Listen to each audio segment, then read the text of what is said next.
Good evening बच्चों। Last जो हमने टॉपिक शुरू किया था वो था कंस्ट्रेंट मोशन का। कंस्ट्रेंट मोशन, और मैंने आपको बताया था कि कंस्ट्रेंट मोशन का मतलब होता है वो मोशन जो मजबूरी में हो, that motion is called constraint motion. ऐसा मोशन जो फोर्सफुल हो, जिस पे फोर्स ना लग रहा हो फिर भी मोशन एग्जीक्यूट हो रहा हो, ऐसे मोशन को हम लोग कहते हैं कंस्ट्रेंट मोशन। और मैंने आपको बताया था कि कंस्ट्रेंट जो होता है वो दो टाइप का हमें पढ़ना होता है। एक होता है हमारा नॉर्मल कंस्ट्रेंट, नॉर्मल कंस्ट्रेंट, और दूसरा होता है हमारा पुली ब्लॉक कंस्ट्रेंट मोशन। तो एक है नॉर्मल कंस्ट्रेंट मोशन और एक है हमारा pulley block constraint motion. One is normal constraint motion and other is pulley block constraint motion. फिर मैंने आपको बताया था कि जो पुली ब्लॉक कंस्ट्रेंट मोशन होता है ये दो टाइप का होता है बेटा। एक होता है fixed pulley block constraint motion और एक होता है हमारा movable pulley block constraint motion. तो दो तरीके का कंस्ट्रेंट मोशन है हमारे पास। एक है फिक्स पुली ब्लॉक कंस्ट्रेंट मोशन और दूसरा है movable pulley block constraint motion. मैंने आपको दोनों के बारे में ऑलरेडी बता चुका हूं कि फिक्स पुली ब्लॉक कंस्ट्रेंट में क्या होता है बेटा कि अगर ब्लॉक चल रहे होते हैं तो ब्लॉक के चलने की वजह से पुली में किसी भी टाइप का मोशन नहीं आता है। ऐसे मोशन को हम लोग कहते हैं फिक्स पुली ब्लॉक कंस्ट्रेंट मोशन। और ऐसा पुली ब्लॉक सिस्टम जिसमें ब्लॉक के चलने से पुली भी मोशन में आ जाए उसको कहते हैं हम लोग movable pulley block constraint motion. तो अब देखो, सबसे पहले हमें पुली ब्लॉक कंस्ट्रेंट मोशन में जो चीजें याद रखनी है उसके बारे में मैं पहले बता देता हूं। जैसे सबसे पहली चीज याद रखो, रोप। हमेशा याद रखना बेटा, हमें जो रोप मिलता है वो मासलेस मिलता है, ठीक है। रोप इज क्या बेटा, मासलेस, मतलब रोप के मास को हम लोग कंसीडर नहीं करते हैं, पहली चीज। दूसरी चीज, pulley is also massless. Pulley is also massless. अब देखो होता क्या है ना, पुली का काम होता है गोल गोल घूमना, पर जब हम मासलेस पुली की बात करते हैं बेटा तो मासलेस पुली घूमता नहीं है, उसके ऊपर रस्सी फिसलती है। तो हम याद रखेंगे हमारा जो पुली होता है वो मासलेस होता है, ठीक है बेटा। पहली चीज है रोप इज मासलेस, दूसरी चीज है मासलेस रोप, पहली चीज। दूसरी चीज पुली इज मासलेस, ठीक है। अब समझना अगली बात, जो रोप होता है रोप बेटा, उसके लिए हमेशा याद रखो length of rope is always constant. जो रस्सी की लंबाई होगी बेटा वो हमेशा कांस्टेंट रहेगी, रस्सी की लंबाई चेंज नहीं होगी। तो मतलब length of rope is always constant, रस्सी की लंबाई हमेशा याद रखें कांस्टेंट होगी।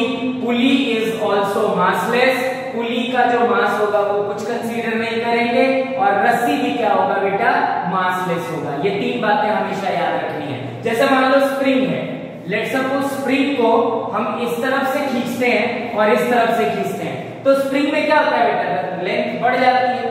पर अगर मान लो एक रोप है, ये हमारे पास एक रोप है, लेट्स सपोज इस तरफ एक फोर्स लगाया और इस तरफ एक फोर्स लगाया, तो इस फोर्स के लगने से ऐसा नहीं होगा कि रोप की लेंथ बढ़ जाए। रोप की लेंथ क्या रहेगी, हमेशा कांस्टेंट रहेगी।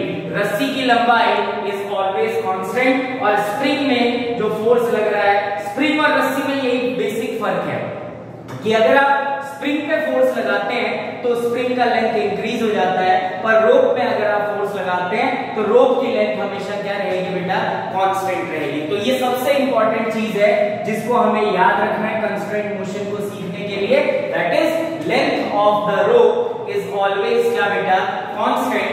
रस्सी की लंबाई हमेशा क्या रहेगी, कांस्टेंट रहेगी, रस्सी की लंबाई कभी भी चेंज नहीं होगी, ठीक है। तो आज हम शुरू करेंगे, हेडिंग डालो, concept of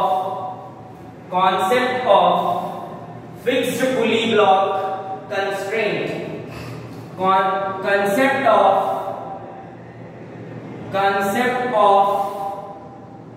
fixed pulley block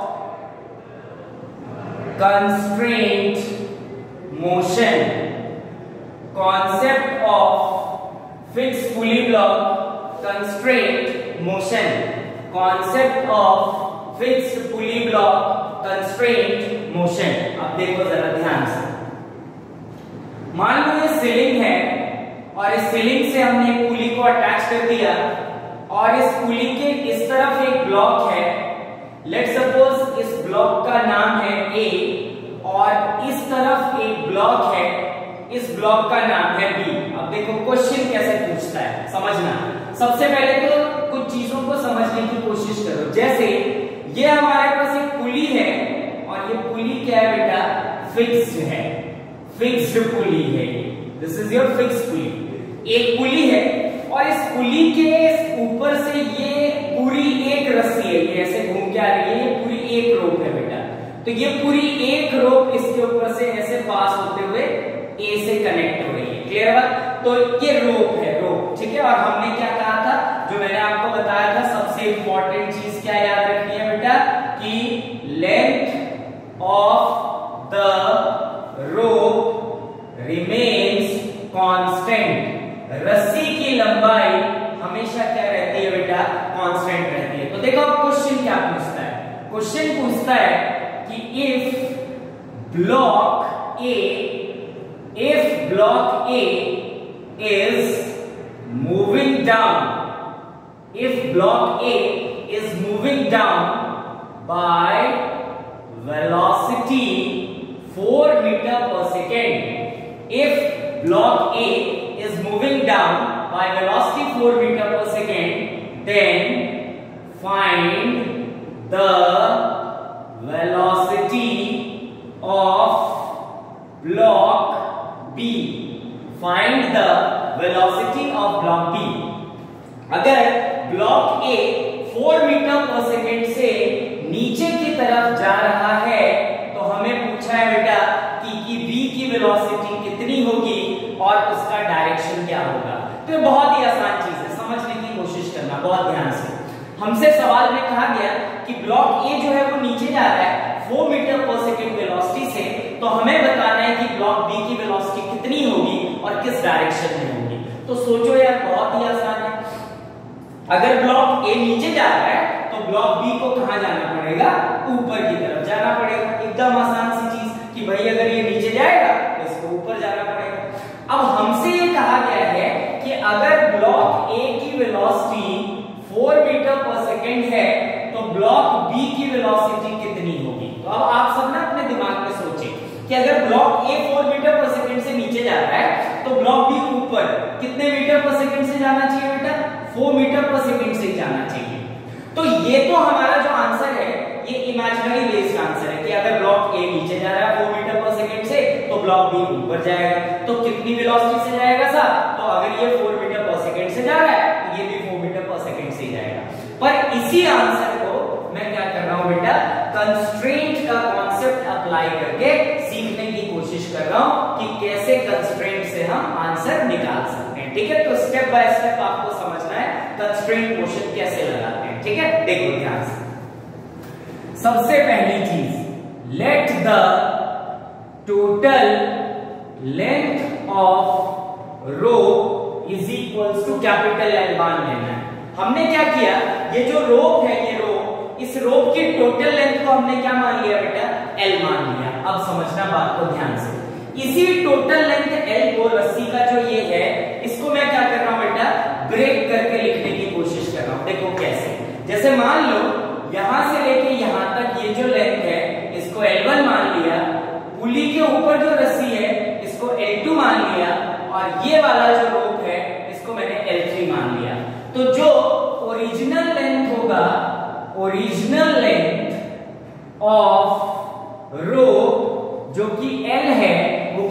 equal आ जाएगा बेटा। देखो यहां से यहां तक L1, इसके ऊपर L2 और ये L3, तो मैं क्या लिख सकता हूं यहाँ पे L1 प्लस L2 प्लस क्या बेटा L3 लिख सकते हैं। अब समझना बात को बहुत आराम से, बहुत ध्यान से, ठीक है। मैं लिखूंगा न्यू लेंथ ऑफ रो। अब समझना बात को ध्यान से बेटा, आराम से एकदम ध्यान से समझने की कोशिश करेंगे सब लोग, हाथों के इशारों से समझने की कोशिश करना। मैं क्या समझाना चाह रहा हूं, देखो हमसे कहा गया है कि ब्लॉक ए नीचे जा रहा है, मान लेते हैं ब्लॉक ए नीचे जा रहा है कुछ x, समझना बात को ध्यान से, ब्लॉक ए मान लेते हैं कुछ नीचे जा रहा है x। अब अगर मैं तुमसे ये पूछूं कि ब्लॉक बी कहां जाएगा, तो तुम्हारा आंसर होगा भाई ब्लॉक बी ऊपर जाएगा। फिर मैंने कहा कि अगर ब्लॉक ए x नीचे जा रहा है तो बताओ ब्लॉक बी कहां जाएगा, ऊपर, और कितना जाएगा, तो तुम्हारा आंसर होगा x ऊपर जाएगा। मैं क्या करता हूं, इसको x ना मान के y मान लेता हूं। अब समझना बात को ध्यान से, अगर ब्लॉक ए x नीचे जा रहा है, ब्लॉक बी को भी ऊपर जाना पड़ेगा x ही, पर मैंने y माना। अगर x ही ऊपर जाना होगा तो x और y दोनों क्या आ जाएंगे बेटा, कंस्ट्रेंट के हिसाब से इक्वल आ जाने चाहिए। अगर इक्वल आ गए तो हम कहेंगे हाँ यार हमारा कॉन्सेप्ट सही था, अगर इक्वल नहीं आया तो कुछ और सोचेंगे, ठीक है। तो आप बहुत ध्यान से समझना। देखो मैंने आपको क्या बताया कि length of the rope remains constant, रस्सी की लंबाई इन ब्लॉक्स के मोशन की वजह से चेंज नहीं होगी, तो न्यू लेंथ ऑफ रोप, ये न्यू लेंथ का मतलब है बेटा length after motion of block. New length का मतलब length after motion of block, वो भी अभी भी कितना रहेगा, L ही रहेगा।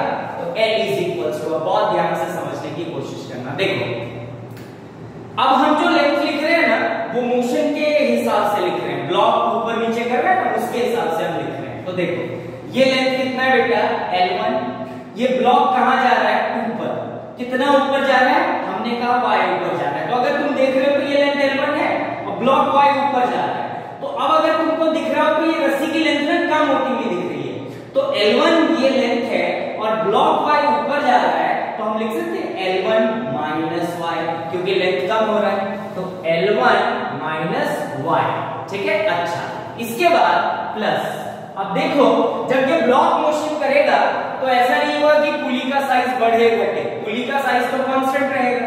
तो पुली के ऊपर पहले कितनी रस्सी थी, L2, क्योंकि पुली के ऊपर वो लेंथ है रस्सी की बेटा जो पुली को कवर कर रही है, तो इस ब्लॉक के मोशन से पुली के लेंथ में कोई चेंज नहीं आएगा। तो पुली के ऊपर भी अभी भी कितनी लेंथ रहेगी रस्सी की, L2 रहेगी। तो प्लस क्या लिख दिया मैंने, L2 प्लस। आगे देखो नेक्स्ट, ये लेंथ कितना है बेटा रोप का, L3, और ये ब्लॉक कहां आ रहा है, नीचे, कितना x। तो देखो ये L3 था, x नीचे आ रहा है, तो हाथ मेरा बढ़ रहा है, मतलब लेंथ इंक्रीज हो रही है, तो L3 प्लस x लिख सकता हूं।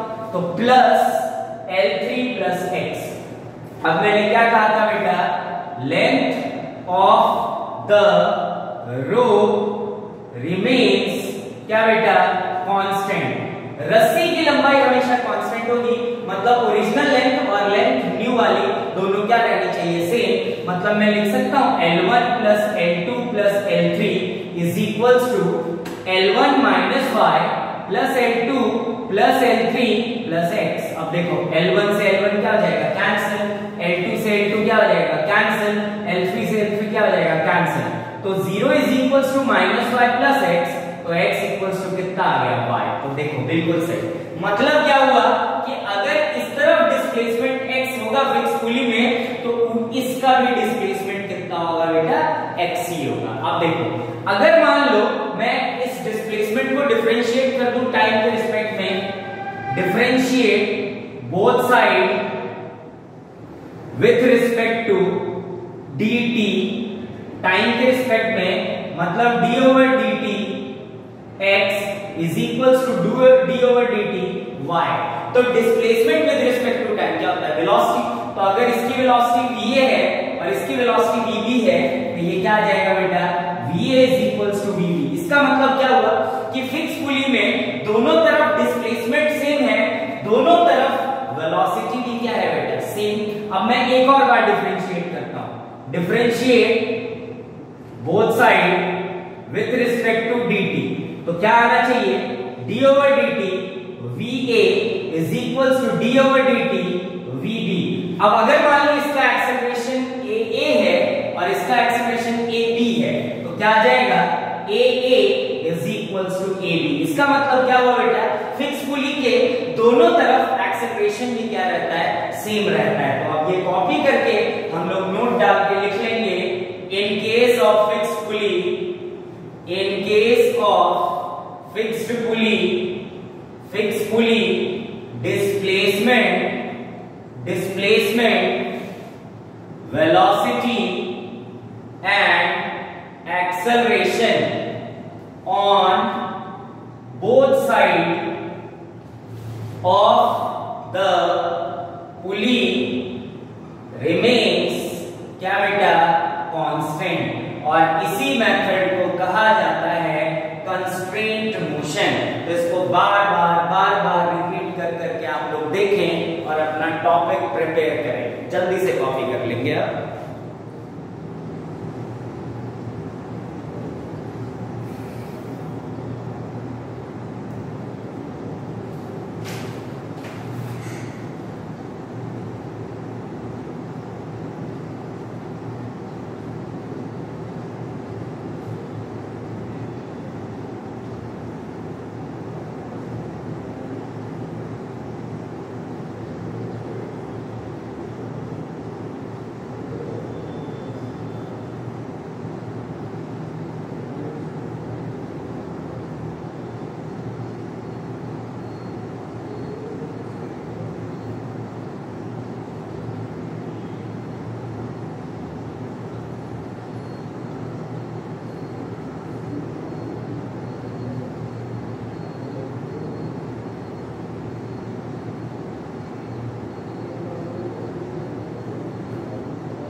चलो बच्चों, तो हम ये याद रखेंगे, ये फिक्स पुली के दोनों तरफ वेलोसिटी, दोनों तरफ डिस्प्लेसमेंट और दोनों तरफ एक्सेलरेशन क्या होता है, सेम होता है। तो फिक्स पुली के केस में तो बहुत ही आसान था बेटा कंस्ट्रेंट को समझना। अब हम मूवेबल पुली सिस्टम में कंस्ट्रेंट मोशन को समझने की कोशिश करते हैं। बस again movable pulley constraint motion में भी हमें बेटा एक दो बातें ही बस याद रखनी है, जिसको मैं समझाऊंगा, आप लोग समझ लें। और पुली ब्लॉक सिस्टम या कंस्ट्रेंट मोशन का बहुत डिटेल स्टडी जो है वो आपके Newton law of motion chapter में होता है। तो अब हेडिंग डालेंगे concept of movable pulley block constraint. concept of movable pulley block constraint, concept of movable pulley block constraint, concept of movable pulley block constraint। तो देखो बेटा, मूवेबल पुली ब्लॉक कंस्ट्रेंट को कैसे डील करना है, मूवेबल पुली ब्लॉक कंस्ट्रेंट को कैसे deal करना है, इसको अपन अब समझते हैं, देखते हैं क्या बातचीत हो सकती है। तो मान लो हमारे पास इस तरीके का सिस्टम है, ये हो गया पुली, यहां पे एक ब्लॉक, ये एक और पुली और ये एक और ब्लॉक, लेट सपोज ए, लेट सपोज बी। यहां पे आपको दिख रहा है P1, ये मान लो P2 पुली, ठीक है। सबसे पहले आइडेंटिफाई करते हैं। देखो बेटा, ये वाला ब्लॉक मान लो नीचे जा रहा है कुछ x, तो जब ये ब्लॉक नीचे जाएगा x, तो ये जो रोप है इसके ऊपर, ये पूरा का पूरा रोप क्या हो जाएगा बेटा, स्ट्रेच्ड हो जाएगा, खिंच जाएगा। तो जब ये पूरा रोप खिंच जाएगा ना, तो ये जो पुली है ये ऊपर को फिकेगा, ये तो फिक्स रहेगा। तो ये है आपका फिक्स्ड पुली और ये है आपका मूवेबल पुली, मूवेबल पुली। अब अगर आप ध्यान से देखें तो एक रोप ये है, ये वाला रस्सी है एक, और एक रस्सी ये वाली, ठीक है। दो रस्सियां हैं हमारे पास, एक ए और एक बी ब्लॉक, दो रस्सियां, ये फिक्स पुली, ये मूवेबल पुली। तो हमेशा याद रखो बेटा, जब आप मूवेबल पुली ब्लॉक कंस्ट्रेंट पढ़ रहे हो तो सबसे पहली चीज जो होगी वो यहां पे होगी more than one pulley. More than one pulley is present. सबसे पहली चीज जो आपको याद रखनी है वो याद रखनी है कि एक से ज्यादा पुली प्रेजेंट होंगे, पहली चीज। दूसरी चीज, we apply constraint motion, we apply constraint motion on that rope which is passes over from movable pulley। हमें उस रस्सी पे कंस्ट्रेंट मोशन लगाना होता है बेटा जो मूवेबल पुली से पास होती है, pass. We apply constraint motion on that rope which passes over from movable pulley। तो यहां आपको दिख रहा है कि ये वाली जो रोप है ना, ये वाली रोप जो है वो मूवेबल पुली से क्या हो रही है, पास हो रही है। ये वाली नहीं पास हो रही है, ये तो लटक रही है, पास हो रही है, ये वाली पास हो रही है। तो हम कंस्ट्रेंट जो है बेटा इस रोप पे लगाएंगे जो मूवेबल पुली से पास हो रही है, पहली चीज।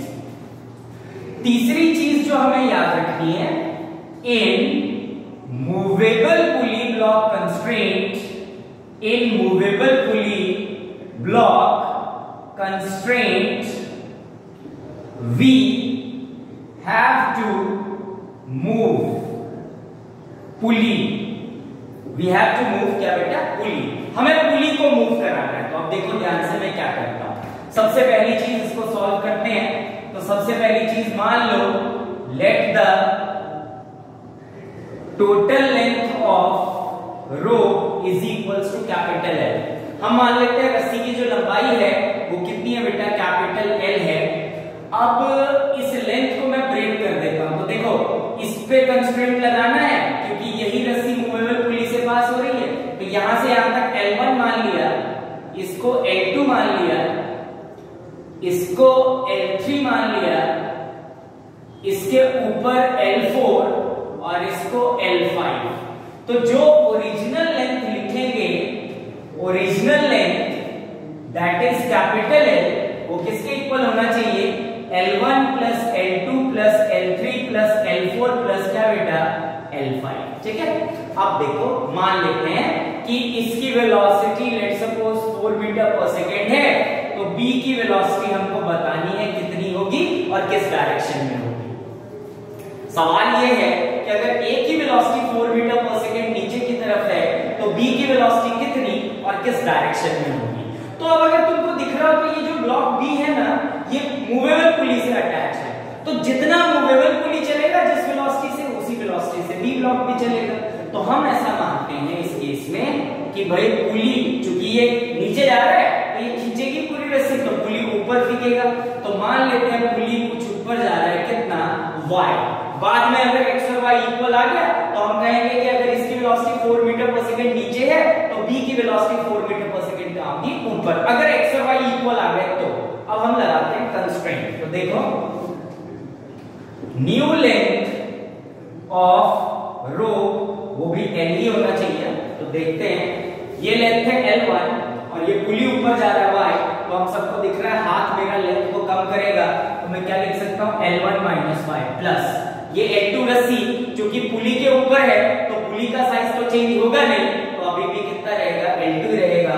तो प्लस L2 प्लस ये लेंथ कितना है बेटा, L3 और ये पुली ऊपर जा रहा है L3 माइनस y, तो प्लस L3 माइनस y। फिर उसके बाद वापस से पुली के ऊपर रस्सी है, कोई चेंज नहीं, तो प्लस L4 प्लस ये L5 है और ब्लॉक नीचे जा रहा है तो प्लस L5 प्लस x। तो अब क्या होगा बेटा, length remains constant, length of the rope length of rope remains क्या बेटा, कांस्टेंट। तो ओरिजिनल लेंथ और न्यू लेंथ क्या हो जाएगा, सेम। मतलब L1 plus L2 plus L3 plus L4 plus L5 is equals to आना चाहिए L1 minus y plus L2 plus L3 plus minus y, फिर क्या आएगा plus L4 plus L5 plus x। तो L1 2 3 4 5 1 2 3 4 5 कैंसिल। तो 0 is equals to minus 2y plus x। तो x equals to कितना 2y। अब देखो x की वैल्यू तो पता है ना 4 मीटर पर सेकंड है, क्योंकि x a था, a नीचे जा रहा था। तो अगर मान लो a नीचे जा रहा है x वेलोसिटी से, तो b नीचे जा रहा है 2y वेलोसिटी से। तो x की वैल्यू पता है कितनी है 4, which will be equals to कितना 2y। तो y is equals to 4/2 मतलब 2 मीटर पर सेकंड से। इसका मतलब ब्लॉक B की वेलोसिटी कितनी होगी बेटा, 2 मीटर पर सेकंड। और किस डायरेक्शन में होगी, ऊपर की तरफ होगी। तो आप इसको कॉपी कर लें, ये है आपका answer movable pulley block constraint का। और अगेन बार बार वीडियोस को बैक कर करके देखो और कंस्ट्रेंट मोशन को सीखने की कोशिश करो। तो बस आज के लिए इतना बहुत है। अब मैं आपको क्या है एक दो क्वेश्चंस देता हूं, जिन क्वेश्चंस को आप प्रैक्टिस करेंगे और अगली क्लास में मैं उन्हीं क्वेश्चंस को क्या करूंगा बेटा, सॉल्व करूंगा। तो देखो क्वेश्चन क्या क्या है। मान लो इस तरीके का एक सिस्टम है,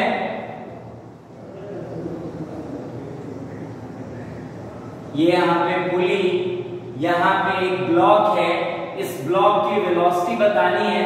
अगर ये एंड 5 मीटर पर सेकेंड से खींच रहा हूं तो ठीक है, find the velocity of block if this end is pulled by a person of velocity 5 metre पर सेकेंड। ठीक है, फिर एक सवाल ये मान लेते हैं, ये हो गया आपका यहाँ पे एक पुली, यहाँ पे दूसरा, यहाँ पे तीसरा, ये है ब्लॉक ए, ये है ब्लॉक बी, और ये रोप ऐसे।